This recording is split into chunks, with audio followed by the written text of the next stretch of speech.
So hi, folks. Thanks for coming to tonight's budget summit.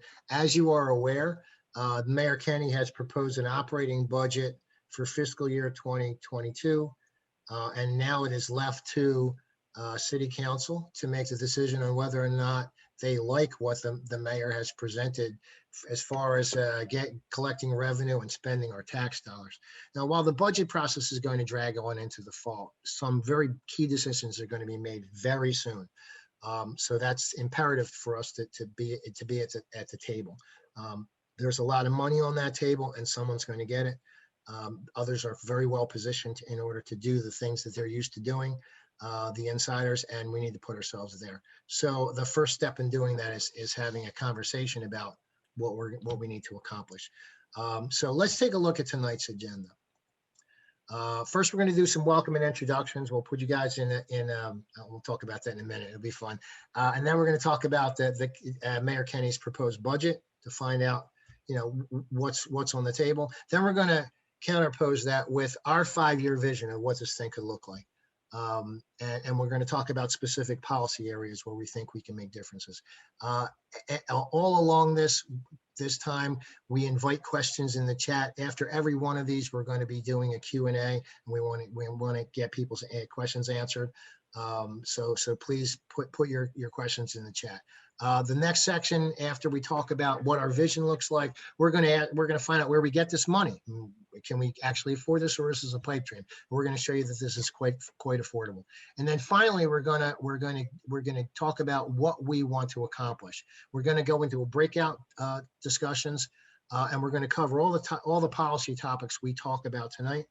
We want to get your feedback on it. We want to find out what you think are priorities, what you think we missed, so that we can have a good proposal to put together to let the City Council know what we want to get accomplished. And then we'll talk about what we can get accomplished in that first year. When we come back out of breakouts and we report back, then we're going to send everybody into a 3-minute survey about those questions to find out what your priorities are.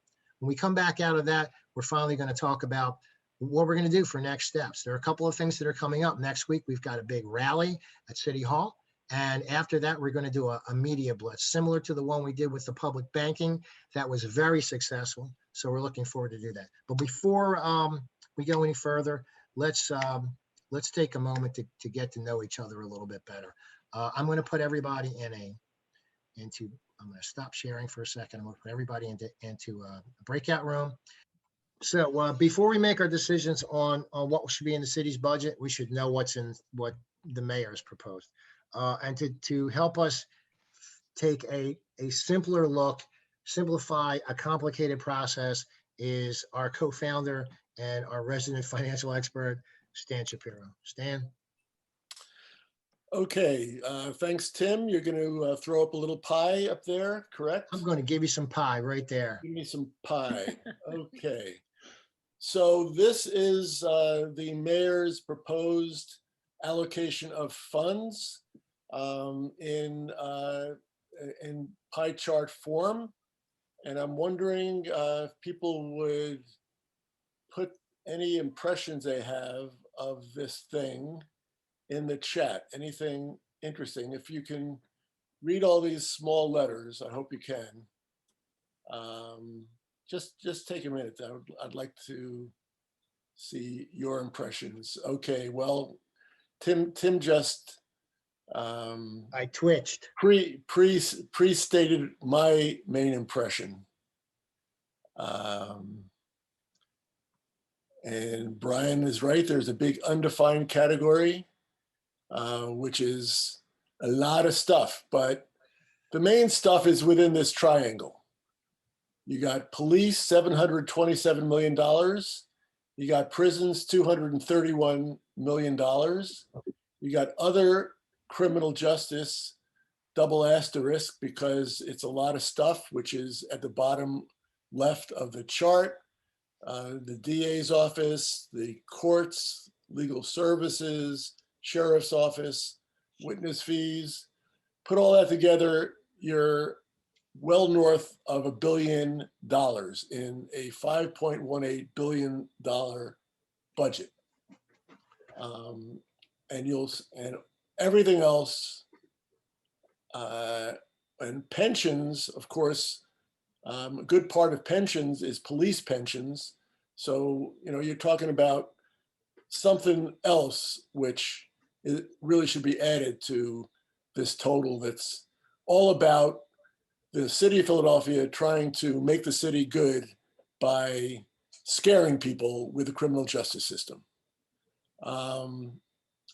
So what does the mayor feel like he can cut in order to sustain those three parts of the budget, or that main part of the budget, the justice part of the budget? Well, he thinks between 2020's pre-pandemic budget and next year's budget, he can cut Parks and Rec almost 0.5%. He can cut streets because we don't have enough potholes. He can cut streets about 9%. He can cut the free library almost 8%, public health 3.5%, homeless services almost 8%, and arts and culture, because that's a frill apparently to the mayor, almost 7%.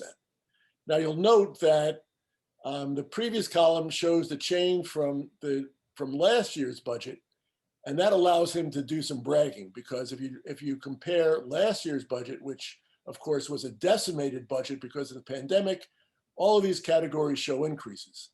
But that's not a measure which makes any sense.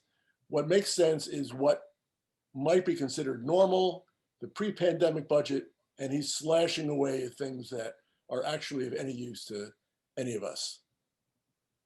So let's go to the next slide, where some of these things are summarized. The mayor plans to spend 5 times more on police and prisons than on public health, more money to police than human services, public health, parks and rec, streets, SEPTA. He's cutting libraries, rec centers, the land bank, arts and health programs, $343 million in tax cuts. So we can't afford these good things we need. Instead, we need tax cuts. He's going to cut the wage tax a bit so that people earning $50,000 a year get themselves all of $157 per year back. CEOs earning about $5 million, same tax cut, but they happen to get a bit more, $15,700 if you're a CEO earning $5 million.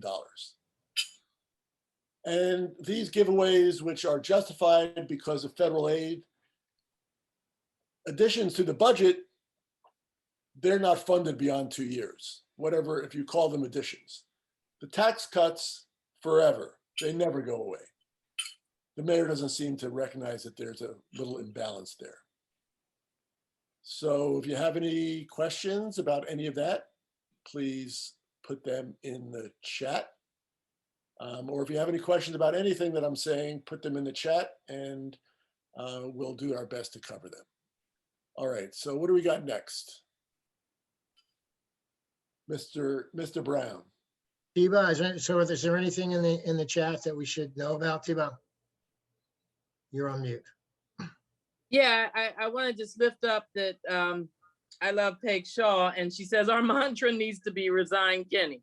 But there's some other statements that talk about that it looks like the U.S. military budget versus social needs. And of course, there's no funding for education at the city level. That was from Bill and Lynn. So, people have seen what this report looks like and questioned, well, has Reinhardt even seen the report on the budget? Because there's way too big a slice for police. Police and criminal justice are about $1 billion. She has seen it. She just actually had an op-ed in the paper today, in the Inky today, about how she would rearrange some of these decks on the Titanic. She's an important player, and we're going to try to engage with her. If not this year, because deadlines are coming up quick, but we've got a 5-year perspective on this budget.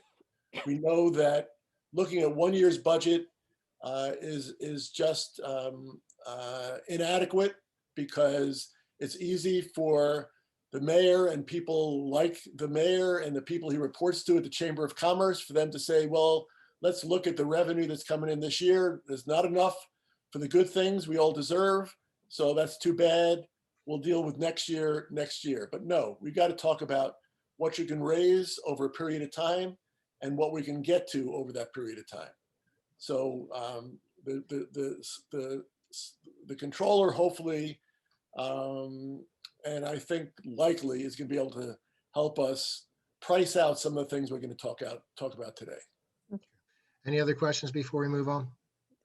Just one thing. Walter had mentioned to discuss the AM rescue plan funding, and yeah. In addition to that, Connie mentioned that prison populations are being cut, so why no cut in the budget? But yeah, those are the two. What they said about that, and I don't have all the information. Others may as well. Is that the money needed to sustain the prison structures is constant. So even if you have fewer prisoners, you still need guards. You still need to clean the prisons. Yada yada yada. That's not very persuasive to me, but that's their explanation. No, we've got to cut this incarceral state, and if we cut the budget for the incarceral state, amazingly enough, the mayor and whoever is the mayor will find ways to make do, especially if we do cut the prison population on an ongoing basis. So we just need to cut that budget. That's my opinion. Great. So let's talk about let's juxtapose the mayor's budget with what we have. Our vision for a 5-year plan. It's a just budget. We think so. We're going to talk about some things that are big programs and some things that are very specific. This is not an exhaustive list. That's why we have you here tonight, because we're looking for your input, especially when we get into the breakouts. But we're going to cover some of the major topics tonight, and we're going to start off with healthcare. We believe healthcare is a fundamental right. Every human being should have it available to them. So we're looking for health centers that are fully funded for every person in the city who's in need of it. And within a 48-hour, a reasonable time of the request made. We're looking for ultimately a fully staffed Philadelphia General Hospital. We want to, and this relates to both in the environment and education, we want lead paint removed from our city's housing stock and our schools, and we want all the city's lead pipes replaced. We think we can get that done. And these are some of the big visions. We want to know what you think. Stan? Yeah, well, housing, bottom line, we need housing for all, and we should insist on it. And we want to keep people in their houses if they have them. So we want full funding of the eviction control programs that council has passed, including providing counsel for every poor tenant that goes into landlord and tenant court. We want a loan and grant program that enables every homeowner to maintain their home in compliance with basic health and safety standards. We want to build and renovate enough housing units so that no one is homeless. We want to double the homestead exemption to keep people in their homes. We want to subsidize tenants and or impose rent control to make rent affordable. And we want to eliminate that 10-year tax abatement, which not only robs the city of revenue, but also drives gentrification in neighborhoods all around the city. As far as education is concerned, boy, we can go on for days about this one, but some of the top lines are, we'd like to reduce class size to 25, means we're going to have to hire more teachers. Pre-K for every 4-year-old. Open public libraries. Our libraries have been decimated. We think they should be open 7 days a week. We should restore school programs at every library, and they should be fully staffed. We should have free internet for every household with children under the age of 16. This is no longer a luxury. It is the way things get done, and people need to be brought into the 21st century. Fully fund community college, and forgive all this community college loans for anyone who will commit to staying in the city for 10 years. These education visions seem to make sense to me. Stan? We obviously have environmental needs. We should be able to provide low-cost financing for every homeowner and business wishing to solarize their property. We want enough recycling centers to handle our city's needs. We need to invest in urban agriculture to address food deserts. prepare the city for renewable energy transition, retrofit city buildings for energy efficiency, electrify city vehicles like school buses.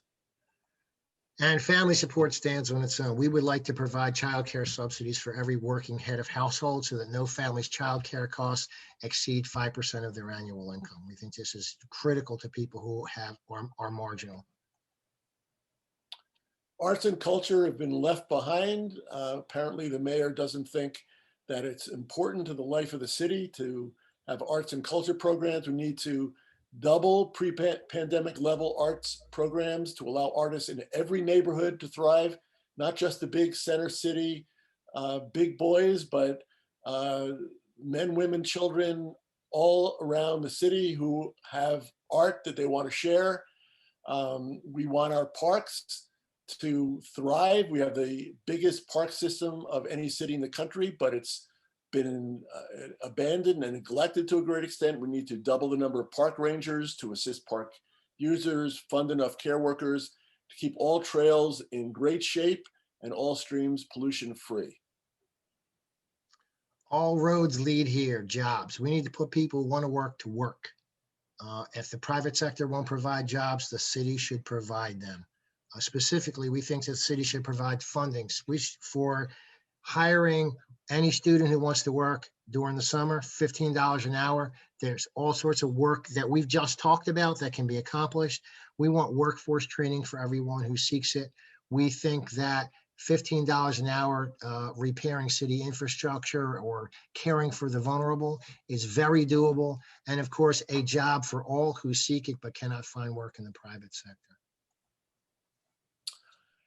And as all of you who are familiar with NN know, we have been talking for a long time about funding a public bank. A public bank would take the city's money away from Wall Street vultures who take that money right now and invest it for the profit of their shareholders all around the world in things that are actually against the interests of all of us. We need our own bank with our own money, which we invest in our own communities. And so in this budget, we're asking for the little bit of change that we will need to move the public bank from an idea that's in legislation right now to a really functioning entity, which is going to transform the city. And how much is that, Stan? We think in the next year to do some of the technical work that needs to be done before the bank opens, it'll probably be about $500,000. And as you can see from this slide, we think that once the bank is up and functioning, that will free up another $100 million a year for the programs we've been talking about, that we can invest in those programs. Before we start talking about other ways that we're going to invest in those programs and new ways to collect revenue, we should stop for a quick Q&A on this section. So Margaret, T-Bone, do either of you have any questions for Stan or myself? Mainly for Stan, because he's the financial wizard here.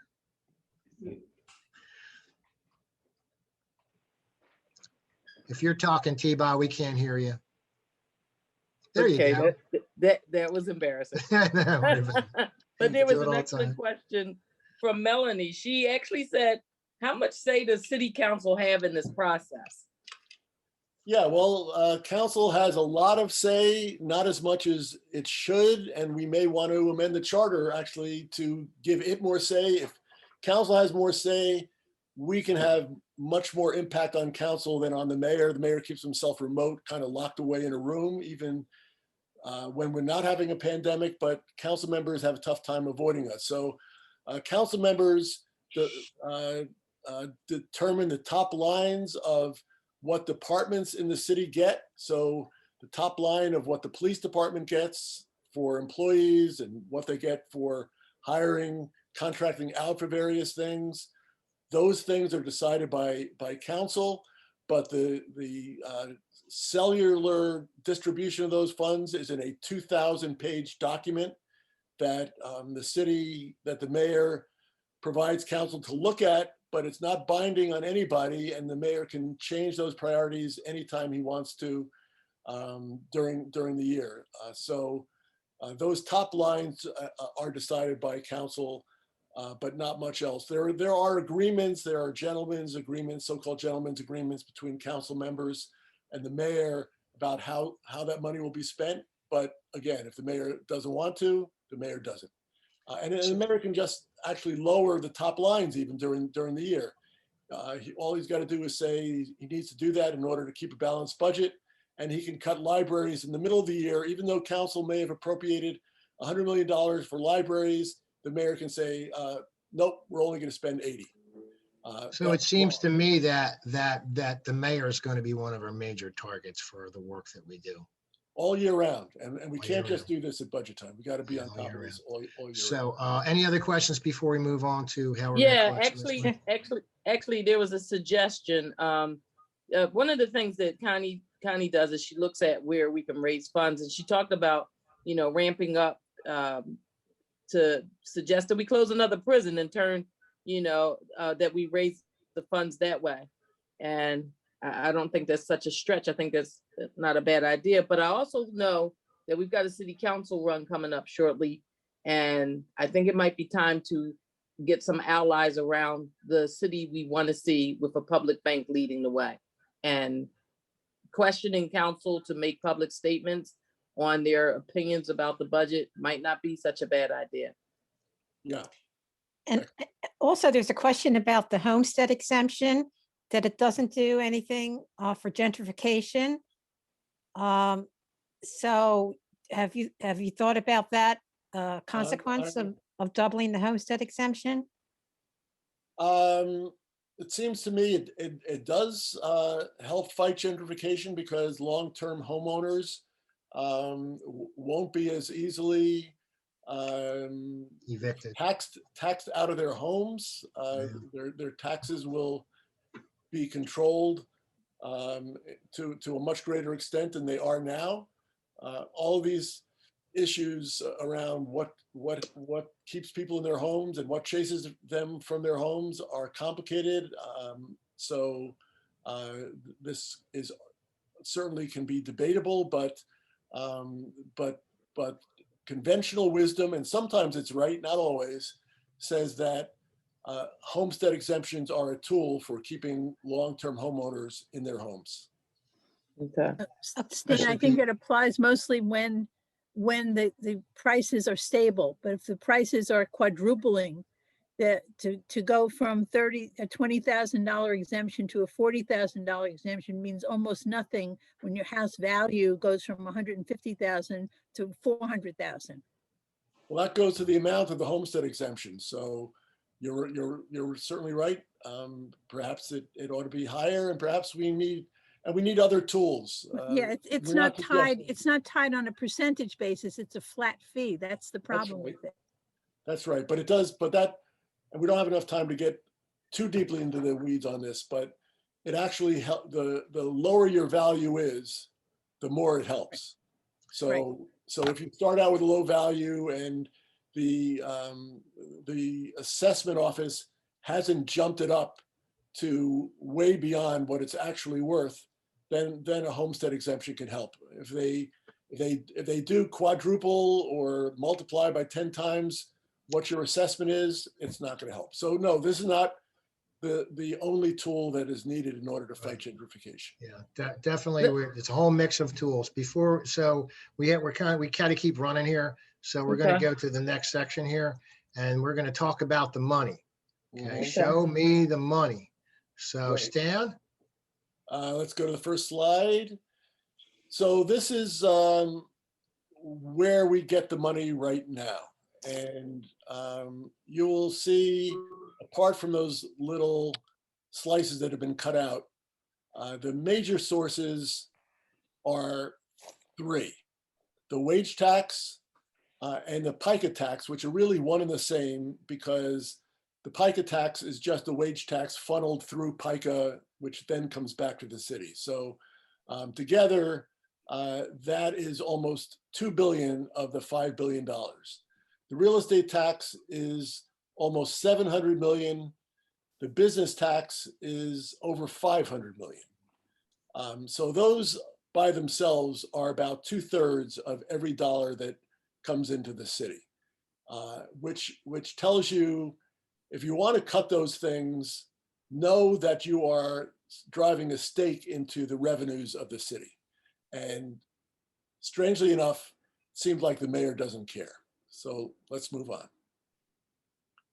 So here's what the mayor wants to do with two of those key taxes, the wage tax and the business tax, the main business tax, which is the net income tax. He wants to cut the resident wage tax from, in the first year, from 3.83% to the resident tax from 3.87 to 3.83, which is a cut of 0.004, and give an even bigger tax cut to non-residents. I'm not going to get into the silliness and goofiness and insulting nature of giving non-residents a bigger tax cut than our residents. But apart from that, that tax cut will give a worker who earns $50,000 $157 a year in a tax cut.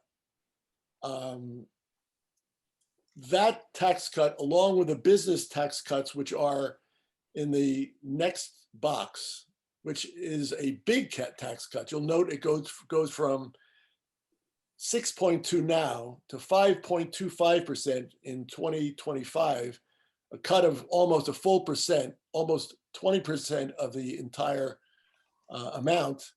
That is going to cost the city $343 million during the 5-year plan. So in order to boil it down, in order to give wage earners earning $50,000, and more than half of all wage earners in the city earn less than $50,000, but a wage earner who earns $50,000 will get themselves another $157 if they wait a year. For that, we're going to take $343 million out of all of the city services, resulting in the cuts that we went through a little bit earlier. That's the mayor's vision of what to do. And he's got a very simple explanation. His explanation is we need that in order to fight poverty, in order to lift all of our boats. But we actually have some evidence about what cutting taxes does. And here's a slide which shows you what has happened to taxes over the last 30 years. And note that starting in about 1993, when Ed Rendell became mayor, he took a carving knife to these taxes. It's not a new idea that Kenny has come up with. The chamber has been pushing for this for decades, and they got a mayor in Mayor Rendell who bought it hook, line, and sinker, and down went the wage tax, down went the non-resident wage tax, and really plunging was the gross receipts tax to about a third of what it was before he started cutting taxes. So the mayor says we got to do this because this is how you help people who are most in need. So let's see what it did while those taxes were being cut. Strangely enough, the arc of this chart is straight up. The arc of the previous chart was pretty much straight down or pretty close to straight down. This is the poverty rate and the unemployment rate. The unemployment rate didn't really move that much. It's the blue section of the chart. But look at that poverty rate. In 1980, it was at 20%. Where was it in 2012? 28.4%. So in the mix, in the very height of the tax cutting mania of that period, and it's been happening for 30 years, but this was the period in which it was happening at the greatest strength. Poverty went up, taxes went down. And strangely enough, we never hear about that. But so we've had this experiment over the last 25, 30 years. We've seen how it doesn't work. And we're doing the very definition of insanity, something that doesn't work. We're being told we need to keep doing. And let's go to the next slide. So some of us think that rather than cutting taxes, we have all these needs and these great things that we can do. We're not going to get that money by cutting taxes and magically having more money show up or fewer poor people. That doesn't work. We need to get money from those who have it, and we can do it. We can absolutely do it. We can enact a personal property tax on the value of people's bond and stock holdings, taking out IRA holdings, taking out retirement funds. Those would not be taxed. We think we could still raise $50 million a year from putting a personal property tax on the value of bonds and stocks. We can double the rate of that gross receipts tax, which was carved to smithereens, raise $80 million a year, and it would still not be back to the rate that it was in 1996. Maybe we should triple it, but even if we just double it, $80 million a year. And by the way, the gross receipts tax exempts $100,000 from that tax. And it means that 2/3 of all the businesses in the city, which are very small mom and pop businesses in neighborhood commercial strips all around the city, they already pay no tax. So the notion of cutting that further is really ridiculous. It needs to be raised. It won't fall on the small businesses, which are really the engine of employment in our city. Eliminating the tax abatement, we've talked about that. Our city, our schools has estimated that eliminating the tax abatement will raise $162 million a year. We've also talked about that so-called criminal justice budget allocation. We should just cut it by 30%. That's $300 million a year. We should tax the large nonprofits. The 300 million is just 30% of $1 billion. The large nonprofits, they can reasonably be asked to pay something in lieu of taxes. We think those who've studied it think that a reasonable pilot imposed on these outfits would raise $50 million a year. Okay. And there are other ways. I'll pause for questions. Okay, thanks, Dan. And thanks for clearing up with regard to the small businesses and what that would look like for them with regard to cutting. So Brian Rudnick had said, how large is large when you're talking about nonprofits? And I think that's what you were trying to speak to. Yeah. I don't have, we will check and try to get a number from the advocates who are working on this. Jobs with Justice is the main advocacy organization that's pushing this. This is a number that they have access to, so we'll get it to you. Some of these questions could be pushed out in our newsletter with NN. But Craig Stevens wanted to know, where in criminal justice will the 300 million come from? It can come from police, it can come from prisons. Frankly, when we begin to reform this system and stop prosecuting people who've really harmed no one but themselves, we could probably use with fewer prosecutors in the DA's office. And hopefully we'll actually need fewer defenders as time moves on, because we're just not going to be insisting that people who are hurting themselves go to jail or be prosecuted. So we think that that's a reasonable figure. What we ought to do really is, what council ought to do is tell the folks in charge, we're taking this out.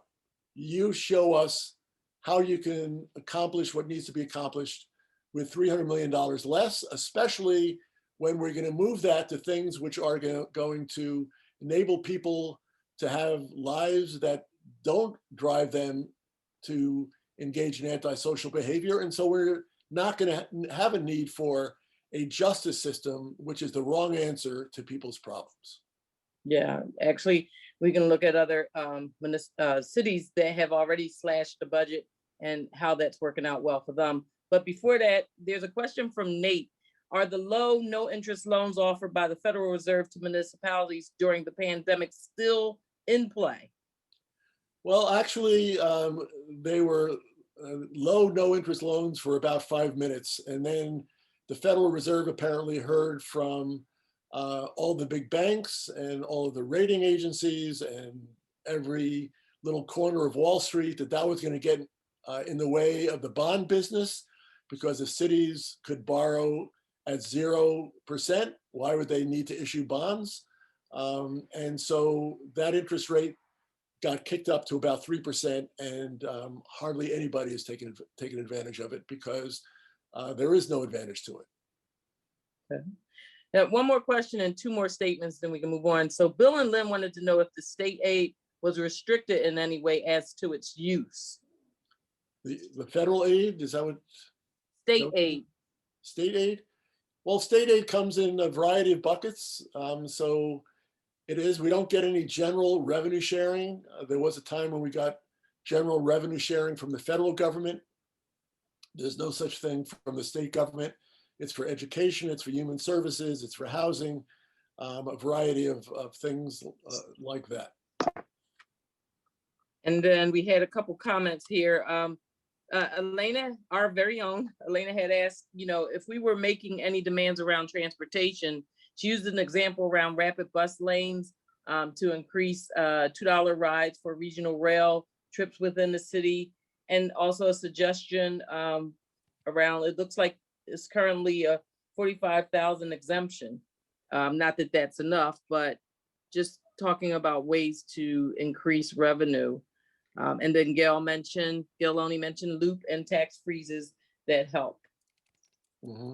$45,000 exemption. I'm not sure what that refers to. I think that might have been referring to the homestead exemption when we were Yeah, while we talking were about it. discussing it, I had happened to be reading about it because I didn't Yeah. know about it Yeah. before. No, I don't think it's enough. I think that we should push for more. But that should be an item. And as to transportation funding, yeah, that's an item. You know, these are some items. There are many more. So we're thinking about picking some priorities. There will be an opportunity to record your priorities, which hopefully can get in the mix. Gotcha. Do we have time Good for one more? transition there. Okay. Sure. Well, Dennis Barnaby had asked, he said, any reduction, actually it's a statement, any reduction in criminal justice should be reallocated to social services intended to reduce violence, attention to those caught up in the gang and gun culture of problem solving. I hope we all agree with that. Amen. Yeah. Yeah, thank you. Amen. Thanks. So we've looked at a whole lot of stuff here. Many options, but of course, as I said, it's not exhaustive. We'd like to see what we think we can accomplish this year. So what we're gonna do is we're gonna go into breakouts. We're gonna take all that information that we looked at earlier and today, and we're gonna ask ourselves what do we think are important. Then we're gonna do that for maybe about 20 minutes. And then we're gonna report back briefly on what we've learned and what has risen to the top. And then finally, we'll take a poll. So let me show you, let's talk about what the breakouts look like.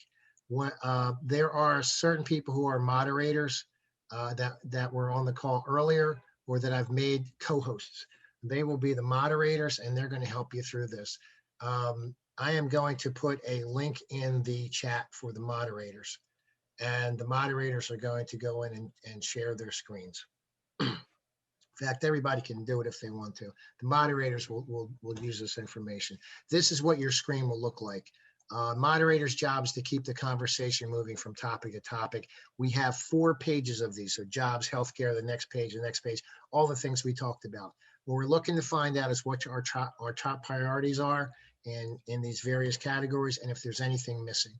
And then if there is, you can just go to the item and you click on it and you can type, and it'll bring you in there. So I'm going to break us out into breakout rooms now. I'm going to look to make sure that everybody has at least one monitor. So it may take a moment for us to get there. I'm also going to put the link in the chat for everyone to get into, so you can take a look at what's going on. Again, monitors, when moderators, when you get in there, you're allowed to share your screen at that point because you're a co-host. Please do so. Find the slides that fit your group. So every breakout group has 4 slides. You'll be 1, 2, 3, 4, 5, or 6. Please pick your slides and I'll see you on the other side. So what I'd like to do is do a little popcorn here and ask each group to report back on something that they thought was important. Let's get in here. Let's go.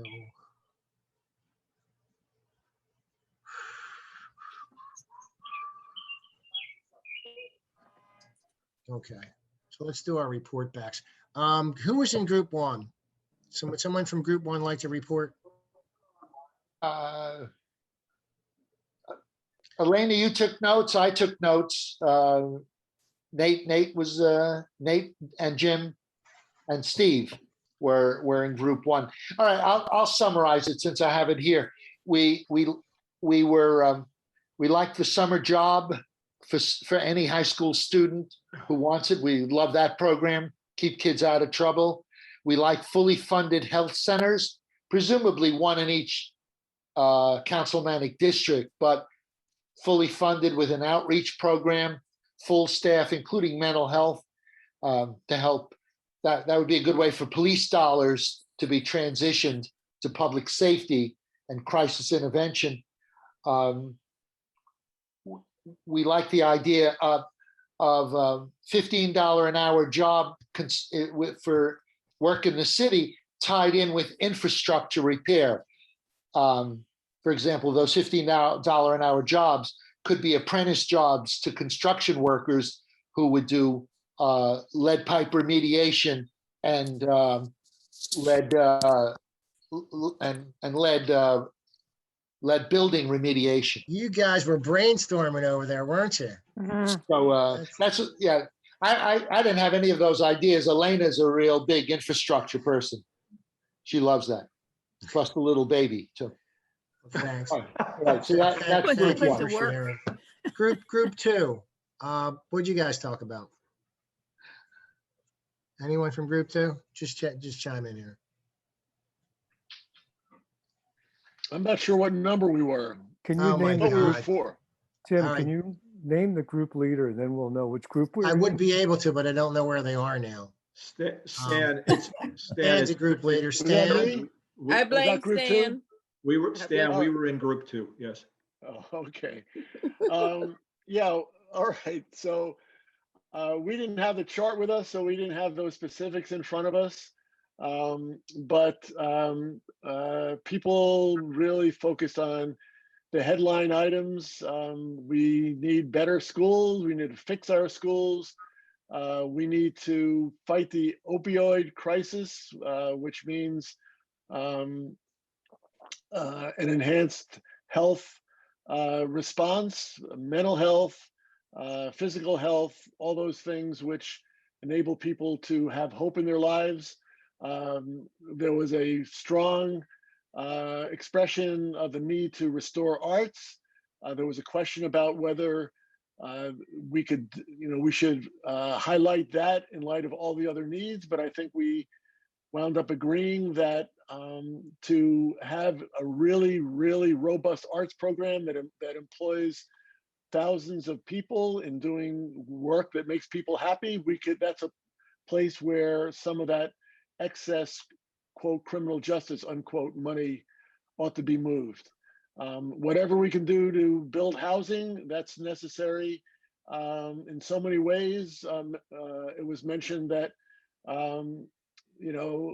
first generation kids who are looking for good education, they can't get good education even with good schools if they're constantly tossed from one house to another, from one neighborhood to another. So in so many ways, housing has got to be a priority. And also, this is not a budgetary matter, but we need to take seriously what the controller said in her op-ed today about monitoring and organizing the way in which city work is done so that we really know what's working and what's not working, which is the first thing you need to know in order to make things better. Thanks for reporting back. Group 3, how about you? Wasn't that you, Tiba?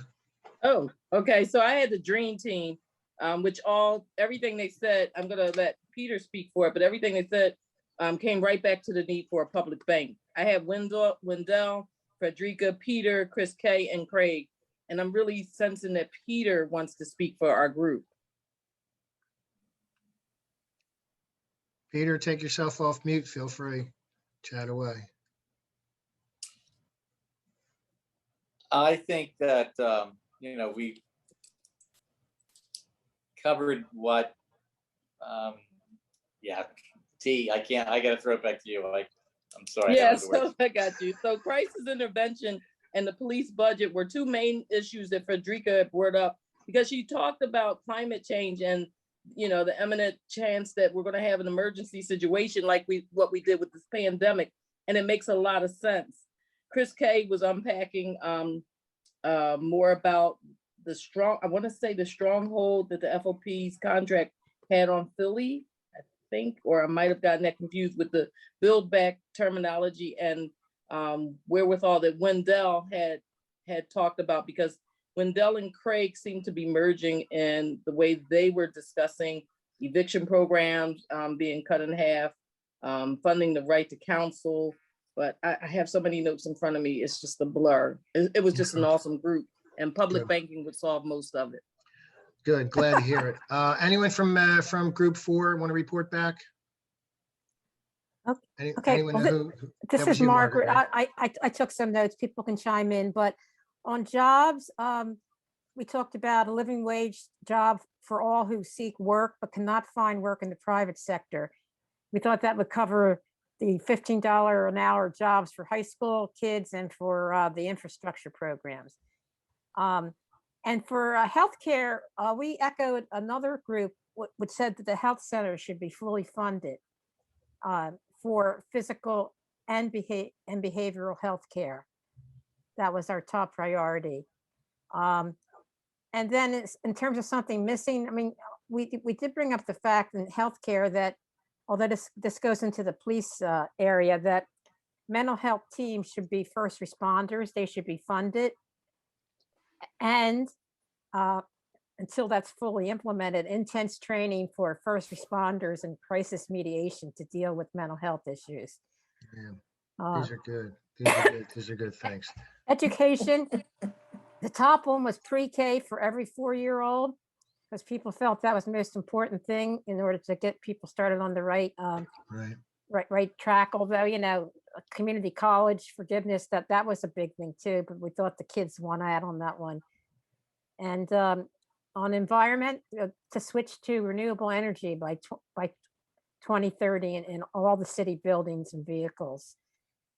And another thing that was missing was this issue of climate control in the inner city, that we need more green space, less concrete and less density in order to, reduce the temperature in our city environment. That's about all that we had. You guys covered a lot. I was about to elect you mayor. Okay, that's it for now. I was like, that sounds great. Let's do it. Well, We can do worse. Last but not least, Group 5. Okay, we didn't take notes because we didn't have we didn't have the list. So I'll say what I remember, and then maybe other people chime in with what I forget. On healthcare, we decided that it's not such a great idea to put all those resources into building a new hospital. It probably won't work because all the worst cases would go there and it would probably bankrupt the city. What was recommended by Walter, who is our guru in this, is that we should build 2 more health centers, and we need to significantly properly fund the health centers that exist so that they can actually provide needed health care at the time people actually need it. Apparently it takes 10 months to get an appointment in healthcare center 10. We thought that there also should be mental health care for everybody who needs it. and I think addictive services and stuff. In education, we thought that there should be, that the 10-year requirement to stay if you get free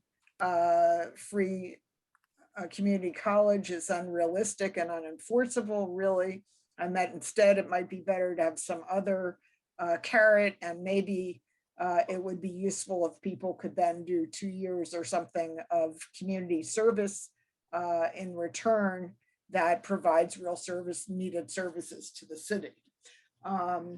We talked about the lead and add to that asbestos remediation that needs to go on both in housing and in schools. Some of that is supposed to be taken care of by federal funds, but obviously needs to happen no matter what. We talked about the fact that there needs to be fun back in students' lives and kids' lives, and that all the arts and crafts and skills development that used to be in public schools need to be put back. We talked about the recreational stuff that needs to happen for kids as well, both properly funding and maintaining the parks, but also having services for kids. What else? Pretty much covered. You want to put the fun back in education, give something for Right, kids to do. right. Yeah. Right. We talked about some environmental stuff, though I don't remember specifics. Does anybody remember specifics? Well, speaking of specifics, we're going to actually get into voting on those specifics in a moment. Okay. So let's do this. We're going to get we're running out of time, and what I'm going to do is I'm going to put the survey in the chat, and then you guys can fill it out and let us know what you think. But before we go, we want to wrap up talking about some next steps. So we are working with our allies for the People's Budget Coalition. There's going to be a rally at City Hall on Thursday, a Tax the Rich rally. We're going to march. There's going to be some speakers, and then we are going to march to the Chamber of Commerce down in front of Bellevue, and we're going to have a rally there. There's going to be a giant piñata. We're going to have some fun. So I'll send something out this tomorrow in our newsletter, so you get that information. And on Monday, those of you who participated in our media blitz with the public banking, recall how successful that was. We had 0 people as co-sponsors when we started, and a number of people council members who were resistant to this in previous conversations. When we media blitzed them, we got 11 or 12 co-sponsors. So in a day or two. And so we know that this works. So we're going to be doing a media blitz on the budget, talking about the things we want. And that's going to be based upon what you guys are going to be voting on in the survey that I'm going to give to you guys in a moment. If you want to help, there's lots of work to do. Please sign up to do that. Of course, if you want to help us financially, you can do that as well. I'm going to put the link in the chat. Let me get out of this here so I can share this information with you folks, because there are limits to what you can actually do in this thing. So rally. Get over here. So there's the rally and the media blitz. Please take a moment to click on that and sign up.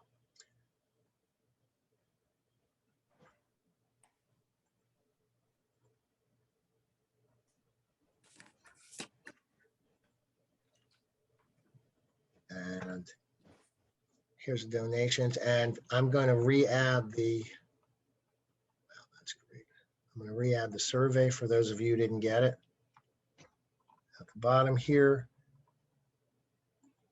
And if you could do that, if you could click on that survey now, I'd appreciate it. That's our priority for right now. Make sure that survey happens. If you get our newsletter, I assume you do if you're on this. Tomorrow I'll have more details on both the rally and the media blitz. Other than that, I want to thank all of you for your patience in the little bit of technical glitch we had here and not getting you the information that you needed in a timely fashion. What do I want you to do after the survey? We're going to check out after the survey. We're going to sign off now. I'm going to get back to you guys with a report back on what you guys thought was important. And then we'll take it from there. We'll start to make some decisions on that. Margaret, your hands up. So everybody should click on the survey to make sure it's on their computer. And even though we end the meeting, it should only take like 3 or 5 minutes for people to complete it, and then Yeah, you'll it's a get the 3-minute. results, right? Yeah, so it's a 3-minute survey. Okay, So and I'll put it in there also, again. I'm hoping that some of the input from the group's reports can also be considered in setting priorities in addition to the survey. Absolutely, absolutely. I've been writing these things down, and I think we have some great ideas here. So does Well, anyone else have also- any? Yeah. People who have notes, if they want to send those notes to Tim or me or both, that would ease our job of figuring out how to plug all of that stuff into. Well, our here's funding list. here's a good thing though. We can, for each of those, when you do the survey, in each of those survey questions, there's an opportunity for you to add any comments you think are important. So you have that opportunity in this survey That to too. get that Mhm. information. So. Mhm. So great. So thank you all for doing this. We really appreciate your time. Your input is important. We've got some great ideas out of this. And we hope to be able to move this thing forward quickly. So thank you all again for coming. Enjoy Bye, your everybody. evening. Take Thank care you. Next time. and have a great Memorial Day weekend. Tim, can you make Great. sure to save Thank the you. chat? Absolutely. It's Always safe. get safe. Yeah. Yeah. See you soon. Bye. See you guys. All right, thank you Bye. so Bye. much. Bye.